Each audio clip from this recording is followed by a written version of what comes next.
কোরআনের বাইরে কোনো প্রশ্ন উত্তর হবে না, আর আমাদের কাছে মন কান রেখে আসবেও না ইনশাল্লাহ, এটা আমরা 100% শিওর। কেন এই কোরআনে নাই। কোন ফেরেশতা কোন কাজ করে সবই কোরআনে আছে। জিবরাইলের কাজ কি, মিকাইলের কাজ কি, ইসরাফিলের কাজ কি, মালাকুল মউতের কাজ কি, সব আছে না। জাহান্নামের ফেরেশতা জাবানি গ্রুপের কাজ কি, রেদওয়ান গ্রুপের ফেরেশতার কাজ কি, তারপর নাজিয়াত নাশেতাত ফেরেশতা, এই রুহ জান কওয়াজের, এই সব কিছু কোরআনে বলা আছে। দোজকের ফেরেশতার নাম বলা আছে মালেক। এখন এই মন কান নাকিটা আমরা কোথায় পাইলেন যে এইটা নিয়ে আপনারা এত ব্যস্ত হয়ে পড়েছেন? তাহলে এখন কোরআন এবং নবীদের উপরে যে আসমানি কিতাব, এগুলো তো সবই একই মানের। এইখানে শয়তানের অনুপ্রবেশ আল্লাহ তাআলা তাকে ক্ষমতা দিয়ে রেখেছেন এটা করে। তো এইখানে যদি সে অনুপ্রবেশ করে, তো হাদিস লেখার সময় সে কী করেছে এটা একবারও ভেবে দেখেছেন? না শয়তান আপনাকে অনুমতি দিয়েছে যে দেখেন আমি কিছু বলবো না, নাকি কি হতে পারে তাহলে বলেন? এ তো কোরআনের আয়াত, সূরা হজের 1 নম্বরে আমরা মোবাইলে দেখি পড়ি, দেখেন। হ্যাঁ, আচ্ছা ওটা নাম্বার 51 হোক, আয়াতটা ঠিক রাখেন, তারপর নাম্বার মিলেই নিন। এই যাদেরকে আল্লাহ গায়েবের ইলম দেন মানে রাসূল, তাদেরকে আল্লাহ কী করেন? সামনে এবং পিছনে রাসাদা মানে পাহারাদার নিয়োগ করেন। তাহলে কেরামন কাতিবিন তো আসেই আমাদের সবাই, কিন্তু যাদেরকে আল্লাহ গায়েবের ইলম দান করবেন তাদের জন্য অতিরিক্ত, মানে যে বড় অফিসার তার জন্য পিয়ন থাকে 7-8 জন, ঠিক, আর ছোটো অফিসারের জন্য 1 জন 2 জন 4 জন এরকম একটা পরিমাণ থাকে, বা বডিগার্ডের এরকম পরিমাণ থাকে। তো যারা রাসূল আল্লাহ বলছেন যাদেরকে আমি গায়েবের ইলম দান করি তাদের সামনে এবং পিছনে আমি পাহারাদার নিয়োগ করি। তা আমি এটা তাফসির দেখলাম, তাফসিরে বলা হয়েছে যে এই পাহারাদাররা সবসময় থাকে পয়গম্বরদের সাথে, এবং যখন শয়তান তাদের কাছে আসে কোনো খবর নিয়ে, তখন এই ফেরেশতা বলে যায় যে এই শয়তান আপনি এর কথা শুনেন না, একটু দোয়া পড়েন হটে যাক। তখন রসুলরা এই শয়তানকে এভাবে বিতাড়িত করতে সক্ষম হয়। আর যখন ফেরেশতা আসে তখন ওনারা বলে যে এরা ফেরেশতা, এদের কথা আপনি শোনেন। এইভাবে এই রাসাদা যে পাহারাদার সামনে পিছনে, এরা এই ডিউটি করে। তাহলে আপনি কি এটা সোজা মনে করছেন? ওহিটা কি সোজা? কত সেট করি আল্লাহ তাআলা এই আল্লাহর ওহি, আল্লাহর দিন বা এই যে কোরআন, এটা আমাদেরকে দিচ্ছেন। আর সেইখানে উন্মুক্তভাবে এই হাদিসগুলো লেখার কারণে শয়তানের ইচ্ছা মতের মধ্যে জাল হাদিস ঢুকাইয়া এখন গোটা সমাজকে তারা এলোমেলো করে ফেলছে। আর আলেমদের কি করবে তারা? তারা তো হঠাৎ করে এগুলি শুনলে তাদের মাথা ঘুরিয়ে যায়, কেমন কথা। এগুলো আমরা এতদিন শুনছি যে এটা হবে নফসি নফসি করবে, এইটা পাকিস্তানি, বাংলাদেশি, পৃথিবীর বিভিন্ন দেশের সব বক্তারা যারা, সবাই মুখেও শুনি খুব মানে করুণ সুরে বলে নফসি নফসি বলবে সবাই। এখন কোরআনে বলে যে না, তারা ঘাবড়াবে না। হাদিস লেখা হয়েছে হোক, এটা আমাদের উপকার হচ্ছে, আমরা এর থেকে অনেক ফায়দা হাসিল করছি, এটা সত্যি। আমরা শুধু বলছি যে কোরআনের খেলাফ হলে সেগুলো আপনারা বর্জন করেন। আমরা তো বলি যে হাদিস আপনি টোটাল বর্জন করেন, কোরআনের খেলাফ হলে সেটা আপনি বর্জন করেন। তার কারণ এর কোনো গ্যারান্টি নেই। আমি কারো নাম বলবো না, একজন দেশের খ্যাতনামা বক্তা আমার ব্যাপারে বলেন যে উনি কোরআনের সাথে যে হাদিসগুলো মিলে এইগুলো উনি মানেন, এতে তো কোরআন মানাই হলো। তাহলে হাদিস মানা হবে কখন? যখন আমি জাল হাদিসগুলো মানব, তখন হাদিস মানা হবে। কি বলবো বলেন? খালি উনি তো কোরআনের সাথে মিলে সেই হাদিসগুলো মানে, এতে তো কোরআনই মানা হলো। আপনার কথা হচ্ছে যে আলাস্তুবে রব্বেকুম কালুবালা, এই যে প্রতিশ্রুতি, না প্রতিশ্রুতি, এটা তো আরাফাত ময়দানে নেওয়া হয়েছে, আমি কাল আপনাকে বলেছি। এই যে আরাফাত ময়দানটা এত গুরুত্ব কেন? আরাফাত মানেই পরিচয়। এই মাঠে আমরা আল্লাহকে চিনেছি, আল্লাহর সাথে আমাদের পরিচয় হয়েছে এই মাঠে, আরাফাত। কথা বলতে পারছেন? এই জন্য এই মাঠ এত গুরুত্বপূর্ণ। এবং বিশ্ব সম্মেলন এখানে, সারা বিশ্বের মানুষ একবার এখানে আসবে এবং স্মরণ করবে যে এই সেই জায়গা যেখানে আমাদেরকে আল্লাহ আলাস্তু বিরাব্বিকুম প্রশ্ন করেছেন, আর আমরা বলেছি কালু বালা। এই সেই গুরুত্বপূর্ণ জায়গা। এটা পৃথিবীর সমস্ত মানুষের মিলন কেন্দ্র। এটা ছাড়া পৃথিবীতে অন্য কোনো বিশ্ব ইসলাম হতে পারে না। কেউ করলে সেটা হবে বেদাত বা খামখেয়ালি। বিশ্ব ইসলাম এই জায়গাটা। এখানে আদম আলাইহিস সালামকে বসবাস করার জন্য জায়গা দেওয়া হয়েছে। এখানে আদম আলাইহিস সালামের বাড়ি, জাবালের রহমতে আদম আলাইহিস সালামের বাড়ি ছিল। এগুলি সবই আরাফাতে। তো এই জন্য আরাফাত মানে পরিচয়, আল্লাহর সাথে আমাদের সাথে ওখানেই পরিচয় হয়েছে। তো ওনার কথা হলো, আপনার কথা হচ্ছে যে সে সময় শরীরও দুটো ছিল। যখন আল্লাহ আমাদের থেকে সাক্ষ্য নিছে, শরীর এবং রুহ দুটো ছিল। তা তো আমি কালকে বলছি যে দুইটা পৃথক করলে ওরও কোনো ক্ষমতা নাই, এরও কোনো ক্ষমতা নাই। শরীরও কোনো কাজ করতে পারবে না, আর রুহও কোনো কাজ করতে পারবে। দুটো একত্রিত হলে তখন তারা কাজ করতে পারবে। তাহলে দুটোই ছিল। আদম আলাইহিস সালামের পিঠে মশা দিয়া আমাদের বের করা হয়েছিল, কিন্তু এটা তফসিরের ব্যাখ্যা। কোরআনের বিষয়, কোরআনে বিষয়টি স্পষ্ট নাই। এটা তফসির না, এটা তফসিরের কথা না, ডাইরেক্ট কোরআনের কথা। কোরআনের কথাটা আপনি শোনেন, ওয়াইজ আখাজা রাব্বুকা মেম বানি আদামা মেন জুহুরিম জুররিয়াতহুম। স্মরণীয় ঘটনা, যখন আপনার রব গ্রহণ করলেন আদম সন্তানদেরকে আদম সন্তানদের পিঠ থেকে। আখাজা রব্বুকা মেম বানি আদামা, বনি আদম, আদম সন্তান, অফ স্প্রিং অফ আদম, আদমের ভবিষ্যৎ বংশধরকে তাদের সন্তানদের পিঠ থেকে পর্যায়ক্রমে, আদম আলাইহিস সালাম থেকে তার সন্তান, তার সন্তান থেকে তার সন্তান, এইভাবে পর্যায়ক্রমে বের করতে করতে কিয়ামত পর্যন্ত। আমার পিঠ থেকে আমার সন্তান, আপনার পিঠ থেকে আপনার সন্তান। তো এখন আল্লাহ বলে যে আমি সন্তান বের করছি। এখন সন্তান কি রুহু? এখানে কী বলছেন দেখেন, মশা দিয়ে আমাদের বের করা হয়েছিল, কিন্তু এটা তাফসিরের কথা, কোরআনের বিষয় স্পষ্ট নাই যে শরীর সেখানে ছিল। শরীর ছিল এটা স্পষ্ট নাই, কিন্তু রুহু যে ছিল এ ব্যাপারে কোনো সন্দেহ নাই। তাহলে এটা কীরকম হলো? তাহলে এটা কীরকম কথা হইল? রুহু ছিল আর শরীর ছিল না, তাহলে জুররিয়া সন্তান কাকে বলে? আপনিও তো সন্তান ছিলেন, আমিও সন্তান ছিলাম, আপনারও সন্তান হয়েছে, এটা কি রুহু না? রুহু এবং দেহ দুইটা মিলিয়ে একটা মানুষ। এইগুলো কী প্রশ্ন দেখেন, মানুষকে বিভ্রান্ত করা। আর সবসময় মনে রাখবেন ওই ওই মূল কথাটা, যে আল্লাহর যে সৃষ্টি যে সাধারণ নিয়ম, দুইটা জিনিস, এই নেগেটিভ পজিটিভের মতো, আমাদের দেহ একটা অংশ আর আধ্যাত্মিক আর একটা অংশ, দুইটা না মেলা পর্যন্ত আমরা কিছুই না। মিললে পরে আমরা মানুষ, আর যদি ওইটা আমার থেকে পৃথক হয়ে যায় তা আমার নাম লাশ। এই তো জীবন। তাহলে এখানে ওনার এই কথাগুলো ঠিক না। আচ্ছা, তারপর হলো শহীদের কথা পরে বলছি। এখানে এই আছে যে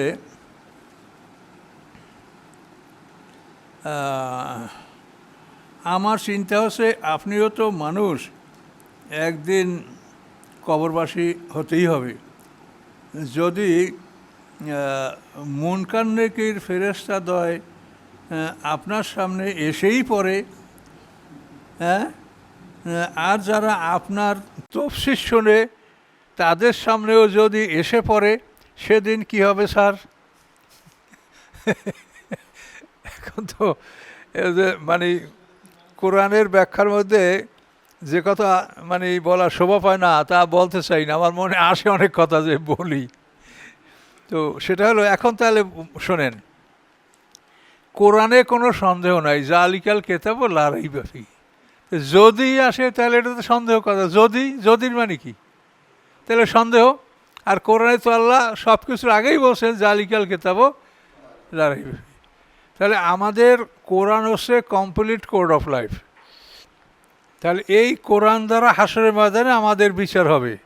আপনারা যদি কেউ প্রমাণ করতে পারেন যে না বিচার হবে সেহাসাত্তা দ্বারা হাসরের ময়দানে, তাহলে বলেন যে না বিচার সেহাসাত্তা হাদিস দ্বারা হবে। আল্লাহ রসুল নবুয়ত লাভ করার 246 বছর পর বুখারী শরীফ লেখা হয়েছে। গুনে দেখেন, একেবারে এটাই আপনার হবে। আল্লাহ রসুল নবুয়ত পাওয়ার পরে 13 বছর হলেন মক্কায়, তারপরে হিজরত। তা হিজরতের পরে 233 হিজরিতে বুখারী শরীফ লেখা হয়েছে। তাহলে 33 আর ওই পিছনে গেছে আরও 13, তাই না? তাহলে 233 আর 10 243 আর 346। তাই আল্লাহর রসুলের কাছে নবুয়ত আসার 246 বছর পরে বুখারী শরীফ লেখা হয়েছে। তাহলে এখন বিচারের সময় যদি বুখারী শরীফ দিয়ে প্রশ্ন করা হয়, তাহলে ওই 246 বছরের মানুষ তারা তো হাদিসের নামগন্ধ শোনে নাই, তারা কি জবাব দেবে? এটা জুলুম হবে কি না? এটা কি সম্ভব? কি কথা বুঝেছেন? কাজেই কোরআনের বাইরে কোনো প্রশ্ন উত্তর হবে না, আর আমাদের কাছে মন প্রাণ রেখে আসবেও না ইনশাল্লাহ, এটা আমরা 100% শিওর। কেন এই কোরআনে নাই। কোন ফেরেশতা কোন কাজ করে সবই কোরআনে আছে। জিবরাইলের কাজ কি, মিকাইলের কাজ কি, ইসরাফিলের কাজ কি, মালাকুল মউতের কাজ কি, সব আছে না? জাহান্নামের ফেরেশতা জাবানি গ্রুপের কাজ কি, রেদওয়ান গ্রুপের ফেরেশতার কাজ কি, তারপর নাজিয়াত নাশেতাত ফেরেশতা, এই রুহ জান কওয়াজের, এই সব কিছু কোরআনে বলা আছে। দোজকের ফেরেশতার নাম বলা আছে মালেক। এখন এই মন কান নাকিটা আমরা কোথায় পাইলেন যে এইটা নিয়ে আপনারা এত ব্যস্ত হয়ে পড়েছেন? এখন আমাদের কথা হচ্ছে যে কথা বলতে হবে দলিল সহ। শয়তানের কথার কোনো দলিল নেই। শয়তানের কথা বিনা দলিল, ও বিচারের মাঠে এটাই বলবে যে আমি যা বলছি বিনা দলিল বলছি, আমার কথা শুনছো কেন? এটা শয়তানের কথা। তো এখন এখানে আমরা কিছু গুরুত্বপূর্ণ কথা বলবো, যে আমরা ইনশাল্লাহ নিশ্চিত যে আল্লাহ রসুলের বিজয় হজের দিনই আয়াত না ধরেছে যে আলিয়াউম আকমালতু লাকুম দীনাকুম, আমি দিন পরিপূর্ণ করে দিয়েছি তোমাদের জন্য, আমার নেয়ামতেরও সমাপ্তি। তাহলে দিন পরিপূর্ণতা লাভ করছে, এতে আর কোনো সন্দেহ নাই। এরপরে কোনো ফরজ ওয়াজিব সুন্নাত মুস্তাহাব যদি আবিষ্কার করে তা সে হবে জাহান্নামী। তার কারণ আল্লাহ বলছেন আমি কমপ্লিট করছি, তুমি ফরজ বানাবা, তুমি বাবা পীর দ্বারা ফরজ, তুমি বাবা তরিকা ফরজ, তুমি অমুক ফরজ, এটা হবে? হবে না। তাহলে এখন এই শয়তানের ফাংশনটা একটু আপনাদেরকে বলছি। সূরায়ে হজের 51 নম্বর আয়াতে দেখেন, আপনারা মোবাইলও বার করে দেখতে পারেন। সূরা হজ 51 নম্বর আয়াত, ওমা আরসালনা কাবলাকা মের রাসূলেন ওয়ালা নাবিয়ান ইল্লা ইজা তামান্না আলকা শাইতান ফি উমনিয়াতিহি। আল্লাহ বলেন, হে রাসূল, আপনার পূর্বে আমি পাঠাই নাই কোনো নবী বা কোনো রাসূল, ইহা ব্যতীত যে যখনই সে তেলাওয়াত করেছে আলকা শাইতান ফি উমনিয়াতিহি, তখন শয়তান তার তেলাওয়াতের মধ্যে কিছুটা ঢেলে দিয়েছে, মিশিয়ে দিয়েছে। ফায়ান সাকুল্লাহ মায়ুলকি শয়তান, অতঃপর রহিত করে দিয়েছেন আল্লাহ তাআলা উহা যা শয়তান ঢেলেছে। সুম্মা ইহকুমুল্লাহ আয়াতি, এরপর আল্লাহ তাআলা তার আয়াতকে প্রতিষ্ঠিত করে দিয়েছেন। আল্লাহ আলিমুন হাকিম, আল্লাহ সব কিছু জানেন এবং মহাকৌশলী। তাহলে কোনো নবী রসুল বাদ যায় নেই যে শয়তান তার তেলাওয়াতের সময় কিছু তেলাওয়াত করে নেই। আমাদের রসুলের তেলাওয়াতের সময় করছে কি শোনেন, সূরা নাজম আল্লাহ রসুল তেলাওয়াত করছে। এটা 6ষ্ঠ বছরের দিকে, নবুয়তের 6ষ্ঠ বছর, যখন মুসলমানরা আবিসিনিয়ায় পালিয়ে গেছিল, মানে আশ্রয় নিয়েছিল, ওর পরে এই ঘটনা। তো আল্লাহ রসুল সূরা নাজম তেলাওয়াত করছেন। তেলাওয়াত করা শেষ হওয়ার সাথে সাথে শয়তানে একটা ভার্স, একটা আয়াত ওসে মিলাই দিস কি, তিলকাল গারানি কাল উলা ওয়াইন্না সাফাতুহুম লাতুরজা, এই কথাটা মানে এই বড় বড় দেবদেবীগুলি তাদের সাফাত আশা করা যেতে পারে। তো এখন আরবের মোর্শেকরাই কেরা শুনছে, শোনার পরে এই কথাও শুনছে, তারা মনে করছে এটা মোহাম্মদ সাল্লাম বলছে। এই শুনে তারা সব সেজদায় পড়ে গেছে।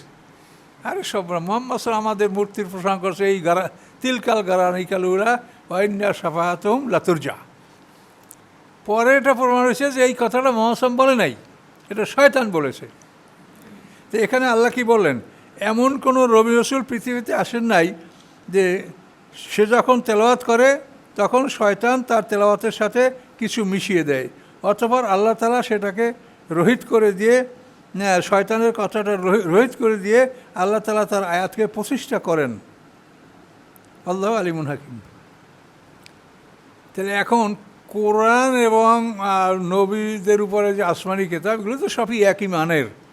এইখানে শয়তানের অনুপ্রবেশ আল্লাহ তাআলা তাকে ক্ষমতা দিয়ে রেখেছেন এটা করে। তো এইখানে যদি সে অনুপ্রবেশ করে, তো হাদিস লেখার সময় সে কী করেছে এটা একবারও ভেবে দেখেছেন? না শয়তান আপনাকে অনুমতি দিয়েছে যে দেখেন আমি কিছু বলবো না, নাকি কি হতে পারে তাহলে বলেন? এ তো কোরআনের আয়াত, সূরা হজের 1 নম্বরে আমরা মোবাইলে দেখে পড়ে দেখেন। হ্যাঁ, আচ্ছা, ওটা নাম্বার 51 হোক, আয়াতটা ঠিক রাখেন, তারপর নাম্বার মিলেই নিন।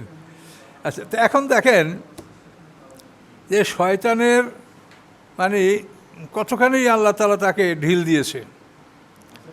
ও নবীদের তেলাওয়াতের সাথে তেলাওয়াত করে। তাহলে এখন হ্যাঁ হতে পারে 51 বা 52 হতে পারে। তো এখন দেখেন যে এই যে অবস্থাটা, যে কোরআনের সাথে নবীদের যে উপরে কেতাব, এর সাথে শয়তান পাঠ করে, কোনো নবী বাদ যায় নাই। এখানে দেখেন, অমা আরসালনা কাবলাকা মের রসুল ওলা নবীন ইল্লা, তাও সবাই সাথে শয়তান এই কাজ করেছে। তাহলে এখন হাদিস লেখার সময় শয়তান কি করেছে? হাদিস লেখার সময় তো ওখানে আল্লাহর ফেরেশতা আমাদের কাছে আসবে না, বা আল্লাহর কিছু আমরা পাচ্ছি না, তো আল্লাহর কাজ তো আল্লাহ কমপ্লিট করে দিয়ে দিছে, আবার আল্লাহ কি দিবে আমাদেরকে? এই জন্য আমরা যে কথাটা আপনাকে বোঝাতে চাচ্ছি, এটা হারজিতের কথা না, সেটা হলো এই যে হাদিসের মধ্যে অসংখ্য জাল হাদিস, এগুলি শয়তান নিজে অথবা শয়তানের যারা সমর্থক তাদের মাধ্যমে এগুলো ঢুকিয়ে দিয়েছে, যার ফলে এই বহু হাদিসগুলি, এই যে 2 আয়াত পারলেন একদিনের সবক আপনার, এর মধ্যে আপনি 2টা আয়াতই পাইলেন যে হাদিসের সাথে মেলে না। তো আপনি কী করবেন? এগুলো কেন হচ্ছে? এই আপনার একদিনের পরে একটা রুকুর মধ্যে আপনি 2টা আয়াত পাইছেন না, যে পয়গম্বররা ঘাবড়াবে কেন, তোর ফেরেশতারা তাদেরকে রিসিভ করবে এবং বলেছেন যে তাদের কোনো ভয় নাই, দুশ্চিন্তা নাই, তাহলে তারা ঘাবড়াবে কেন? তারা নফসি বলবে কেন? নফসি তো অসহায়। আপনি একটা বিমানবন্দরে নামছেন, আপনার কেউ পরিচিত নাই, আপনি এখানে নফসি করতে পারেন। যদি সেখানে আপনাকে রিসিভ করে, তাহলে নফসি করার কোনো দরকার আছে?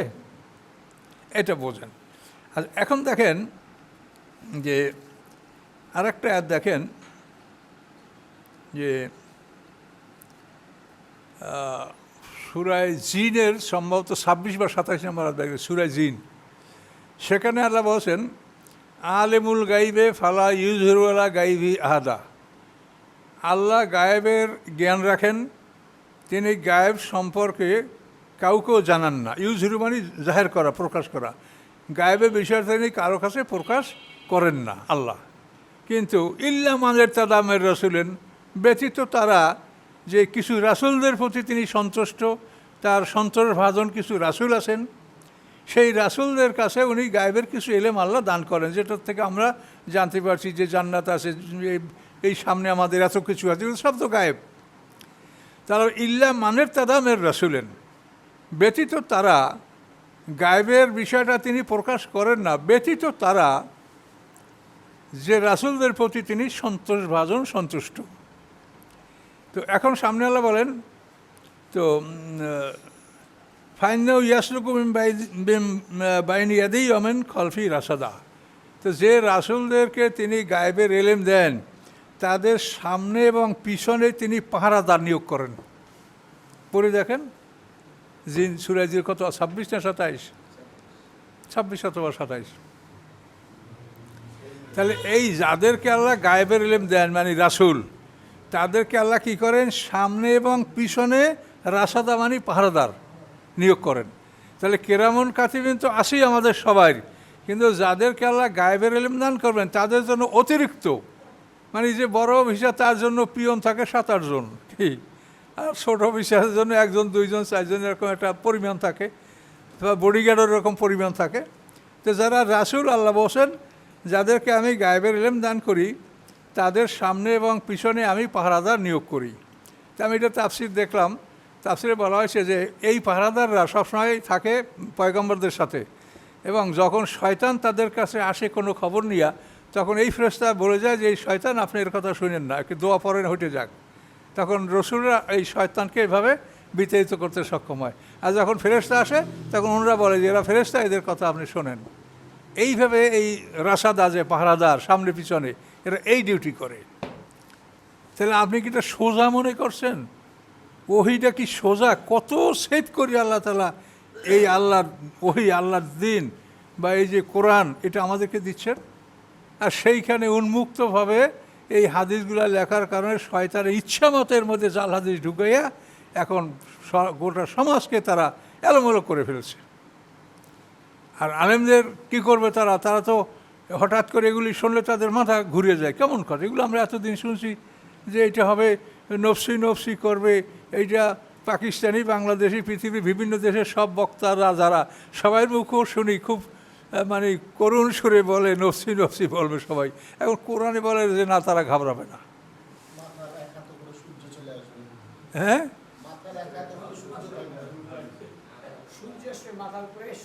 হ্যাঁ, এই সূর্যই তো থাকবে না, আল্লাহ নূরের আলোকে হাসের মতন আলোকিত হবে। তো এখন এইটার কারণ হলো আমি ওলামা ইকরামদের অনুরোধ করব যে আপনারা কোরআন পড়েন, কোরআন পড়লে না এগুলো জানতে পারবেন। কোথায় পাবেন আপনি এগুলি? দেখেন যে এখন যাদেরকে নবুয়ত দেওয়া হয়, যাদের কাছে ওহী করা হয়, কত সেভ তাদেরকে আল্লাহ তাআলা করেন, কিন্তু আপনার এই হাদিস ব্যাপারে কে আপনার সেভ করবে? হাদিস যারা লেখছে তারা আমাদের তো মানুষ, তারা সাহাবিনা, তাবিনা, তাবত তাবিনা। আল্লাহ রসুল তো ওই জন্য হাদিসকে নিষেধ করছেন। তবে অনেক ওলামায়ে কেরাম বলেন না, আল্লাহ রসুল হাদিসকে আদেশও করেছেন। আদেশের কথাটাও ঠিক, কিন্তু সেটা কীরকম আদেশ করছেন সেটা আপনাদেরকে বলি। নিষেধের হাদিসটা তো মানে 7-8টা হাদিস গ্রন্থে আছে। লা তাকতুবান্নি গায়রাল কোরআন, এই কোরআন ছাড়া আমার থেকে তোমার কিছু লিখো না। অমান কাতাবান্নি গায়রাল কোরআন ফালিউমহে হু, কোরআন ছাড়া অন্য কেউ লিখে থাকলে মিটিয়ে ফেলো, এটা আল্লাহ বলেছেন। লিখতে বলার কথাটা কি সেটাও আছে। সেটা হলো এই, আল্লাহ রসুলের কথা শোনার জন্য দেশ বিদেশ থেকে লোক আসে, কেউ সিরিয়া থেকে, কেউ মিশর থেকে, কেউ ইয়ামান থেকে। এখন এই লোকগুলো আসি আল্লাহ রসুলের আলোচনা শুনিয়া অনুরোধ করছি, ইয়া রাসূলুল্লাহ, আপনার এই কথাগুলো আমার কাছে খুব ভালো লাগছে, আপনি এই কথাগুলো আমাকে লিখিয়ে দেন। তখন আল্লাহ রসুল বলছে ঠিক আছে, এই কথাগুলো তাকে লিখে দাও। এরকম 2-1টা লোককে আল্লাহ রসুল বলেছেন। আমার জীবনে যত পড়াশোনা করি তাতে আমি 2টা পাইছি এরকম, যে 2জন এরকম রাসূলের কাছে এসে অনুরোধ করছে যে ইয়া রাসূলুল্লাহ, আপনার কথাগুলি আমার খুব ভালো লাগে, এগুলো আমাকে লিখে দেন। তখন আল্লাহ রসুল অনুমতি দিয়েছেন। তো হলো লেখার অনুভূতি। তো এই অনুভূতির মানি না যে আপনাকে 6-7টা লিখতে বলছে। অনুভূতি তো এটা দিচ্ছে, এটা আমরা আমাদের কোনো এখানে নিজস্ব কিছু আছে, আমরা যদি কোনো সত্য গোপন করি, পার্সিয়ালি করি, তো আমরা আল্লাহর কাছে মুক্তি পাবো? আমরাও তো আল্লাহর কাছে যাব। কাজে লিখতে বলা যেটা সেটা হলো এই যে এভাবে কেউ অনুরোধ করছে যে হুজুর আমার এই কথাগুলো ভালো লাগছে, আমাকে লিখে দেন। ঠিক আছে, লিখে নাও। তো এইটা কি হাদিস লেখা? তো এই জন্য বিষয়টা হলো যে হাদিস লেখা হয়েছে হোক, এটা আমাদের উপকার হচ্ছে, আমরা এর থেকে অনেক ফায়দা হাসিল করছি, এটা সত্যি। আমরা শুধু বলছি যে কোরআনের খেলাফ হলে সেগুলো আপনারা বর্জন করেন। আমরা তো বলি না যে হাদিস আপনি টোটাল বর্জন করেন, কোরআনের খেলাফ হলে সেটা আপনি বর্জন করেন। তার কারণ এর কোনো গ্যারান্টি নেই। হাদিসের নাম কি? হাদিস নাম হলো খবর, খবরে মোতায়াতের, খবরে মশহুর, খবরে আয়াত, এই না হাদিস? তো খবরে মোতায়াতের হলো সবচাইতে অথেন্টিক হাদিস, খবরে মোতায়াতের। এখন এই খবরে মোতায়াতের তো খবর। এখন খবর কি? যে ওই সাহেব বাজার একটা খুন হয়েছে, আপনার সাক্ষী। হ্যাঁ বলেন। কয় আমি শুনছি অমুক অমুককে খুন করছে। তুমি দেখছো? কারণ না আমি দেখি নেই। যাও, কি সাক্ষী হলো? এরকম যদি 100 জনে বলে যে আমি শুনেছি ওখানে একটা খুন হয়েছে, তুমি দেখছো? না আমি দেখি নেই, শুনছি। তো শোনা কথায় সাক্ষী হয়? তা হাদিসগুলো হলো শোনা কথা, এর দ্বারা একটা ধারণা অর্জন করা যায়। হাদিস দ্বারা কখনোই কোনো ইলমে ইয়াকিন সৃষ্টি হয় না। তো এগুলি নিয়ে আমরা বাড়াবাড়ি করছি এবং সমাজে একটা বিভ্রান্তি সৃষ্টি হচ্ছে, এটা খুব দুঃখজনক। আমি ওলামা ইকরামদেরকে বলবো যে আপনারা যদি কোরআন নিয়ে গবেষণা করেন তা আপনাদের মাথা ঠিক হবে ইনশাআল্লাহ, আপনারা বুঝতে পারবেন যে এখানে বিষয়টা কী। আমি কারো নাম বলবো না, একজন দেশের খ্যাতনামা বক্তা আমার ব্যাপারে বলেন যে উনি কোরআনের সাথে যে হাদিসগুলো মিলে এগুলো উনি মানেন, এতে তো কোরআন মানাই হলো। তাহলে হাদিস মানা হবে কখন? যখন আমি জাল হাদিসগুলো মানব, তখন হাদিস মানা হবে। কী বলবো বলেন? খালি উনি তো কোরআনের সাথে মিলে সেই হাদিসগুলো মানে, এতে তো কোরআনই মানা হলো না, হাদিস মানা হয়নি। আপনারাও খুঁজতে পাবেন ভিডিওটা কার, আমি নাম বলতে চাই না। তো এখন আপনারা বিষয়টা আপনাদের কাছে ক্লিয়ার হয়েছে কিনা যে সমস্যাটা এখান থেকে, যে আল্লাহ তাআলা ওহির ব্যাপারে কত সতর্কতা অবলম্বন করছেন দেখেন। আর এটা তো নবীর ইয়া না, বা কোনো নবী রসুলদের ওহি না যে এটা আল্লাহ এভাবে করবেন। হাদিসের মধ্যে আল্লাহ রসুল আমাদেরকে বিভিন্ন বিষয়ে ব্যাখ্যা দিয়েছেন। কোরআনে অনেক জটিল জায়গা আছে যেটা আমরা বুঝি না বা বোঝা যায় না, সেখানে আল্লাহ রসুল যে ব্যাখ্যাটা দিয়েছেন এটা হাদিস, এবং এই ধরনের যত হাদিস সেগুলোকে আমরা গ্রহণযোগ্য মনে করি। শুধু কোরআনের খেলাফ হাদিস এইটা আমরা গ্রহণযোগ্য মনে করি না। এখন এটা কোরআনের সাথে মিলাইলে তো ভুরি ভুরি মানে বাদ যাচ্ছে সব। তো আল্লাহ ভালো জানেন, আমরা আমাদের মেহনত ন্যায়সঙ্গতভাবে। ও এখন আরও বলবো।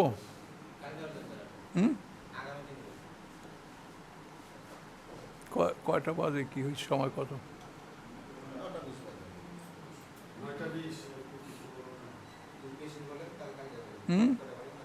ঠিক আছে, কালকে আবার বলবো না, ক্লান্ত। এখন এইটার মধ্যে শহীদের বিষয়টা থেকে গেছে। জি,